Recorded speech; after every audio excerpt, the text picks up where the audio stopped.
반갑습니다. 김종훈입니다.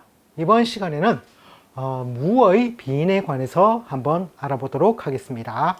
무의 비인은 G 자자가 됩니다. 참고로 비인은 계속 한 번씩 들을 때마다 이것을 한번 새겨 보십시오. 그러면 자연스럽게 외워집니다. 길 떠나는 은장도다, 이를 악무는 입니다. 독하다, 섬세하다, 정밀기술이다, 꾀돌이이다. 따라서 독한 것이 바로 이 세상 삶을 살아가는 힘이 된다라는 것입니다. 따라서 무는 자에서 빈이 빈의 별이 되는데 무를 12운성상으로 본다면 태지에 해당합니다. 따라서 무의 기운은 굉장히 약한 상태죠. 자, 그런데 육친상으로 그 글자를 따져보면 정제의 별이 됩니다. 정제는 굉장히 좋은 별이 되죠. 참고로 무자이 이런 식으로 일주가 되었을 때 이런 경우에는 음양합으로 봐서 무토와 쥐자자의 개수가 무게합을 하는 것으로 봐서 이 글자 자체로서 자기의 직업군을 그대로 이룩하기도 합니다. 자, 어쨌든 정제로서 이 세상 삶을 살아가는데 굉장히 유효한 별이 됩니다. 그리고 음양의 짝을 이룬 상태죠. 자, 그리고 이 쥐자자가 만약에 이 비인의 별이 팔자내에 있다면 연에 있을 수도 있고 월에 있을 수도 있고 일과 치에 있을 수도 있습니다.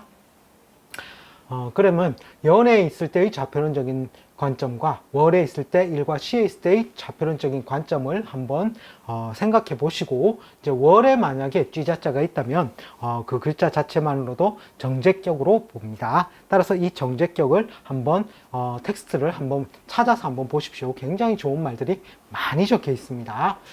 그런데 만약에 월이 정제격이 태어났더라도 만약에 무오일날 태어났다면 자축이 공망에 듭니다.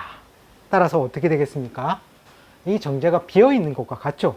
참고로 만약에 무오가 되면 자오충이 되어서 충으로 인해서 깨어져서 글자가 없는 무자에 준하는 상황이 또다시 연출이 됩니다. 그런 것도 한 번쯤은 생각해 보시면 좋겠습니다. 자, 그래서 자축이 공망이 되면 월의 정제가 굉장히 좋은 것인데 이 비어 있어서 이것을 시급히 메우는 동작이 들어가나 아무리 메울래도 메워지지 않는 그런 불편함이 발생을 한다라고 보시면 되겠습니다. 그리고 만약에 팔자내에 없다면 이 비인운을 한번 호되게 당하고 나서 굉장히 독한 사람한테 한번 당하겠죠. 그리고 나서 치밀 꼼꼼 독해진다라는 것입니다. 즉 당한 만큼 배운다라는 것이죠. 자, 그러면 쥐자자의 다른 천간들의 12운성을 한번 관찰해 보도록 하겠습니다. 자, 갑은 목욕 도화에 듭니다. 즉 편관이 실제로는 뭔가 폼나는 조직이죠. 그 남들에게 드러나서 잘 알려져 있는 그런 조직이 나에게 편관, 호랑이로서 나에게 행사할 수 있는 그런 작용력이 좀 큰 것이 있고, 그 다음에 나의 정관의 별은 병지 역마로서 만약 그쪽 실제로는 멀리 떠나가서 정관의 별을 얻으려 하면 할 수는 있겠죠. 근데 지금 내가 있는 자리에서는 그 정관의 별을 참취하기가 어려운 상태가 을이 병지에 든 상태입니다. 자, 그 다음에 편인 또한 태지 제살에 들어서 제대로 써먹을 수가 없고, 그 다음에 정인의 별인 절은 겁살지지에 들어서 더더욱이 써먹기가 힘든 모양새가 됩니다.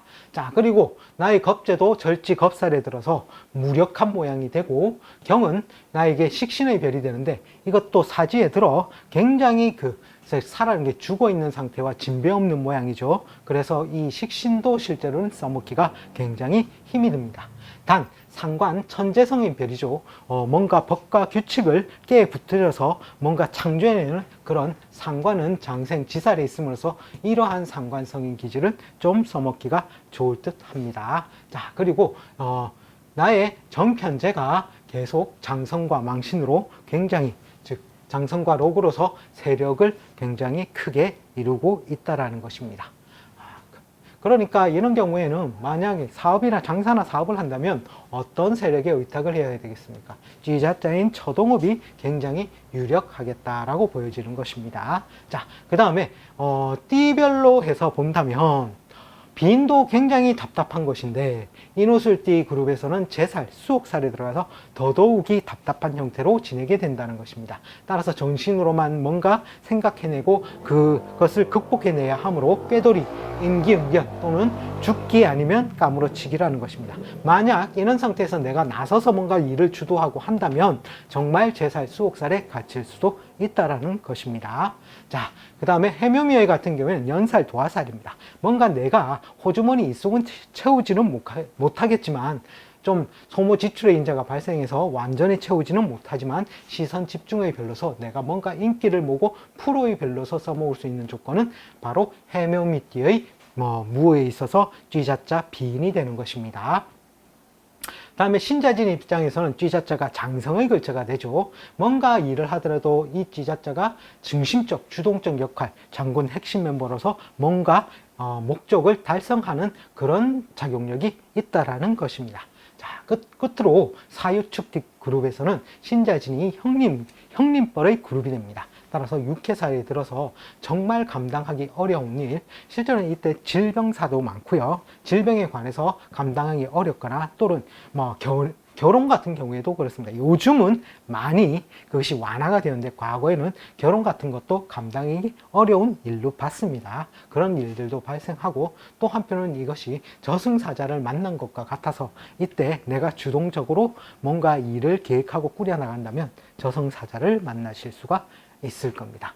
참 조심을 해야 되겠죠. 따라서 이 띠들에서 이런 보통 제살이다, 연살이다, 장성살이다, 육해살이다 하는 것은 뭔가 운동성이라든지 환경적인 요인을 말해 주는 것입니다. 그 환경적인 요인에 순응을 하면 그 운도 뭔가 잘 헤쳐나갈 수 있는 기운이 되는 것이고, 이것을 내가 너무 답답하다 하여 내가 갈구하고 그것을 개척해 보겠다고 하면 환경이 쉽게 말해서 나는 풀인데 봄이나 여름을 만나야 좋은데 겨울을 맞는 것과 같다라는 것입니다.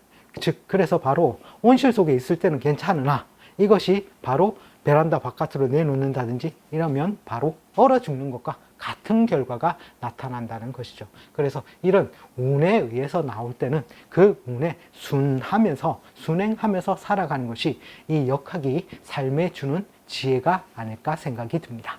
자, 이번 시간에는 무의 비인에 관해서 알아보았습니다. 시청해 주셔서 감사합니다. 다음 시간에 다시 또 찾아뵙겠습니다.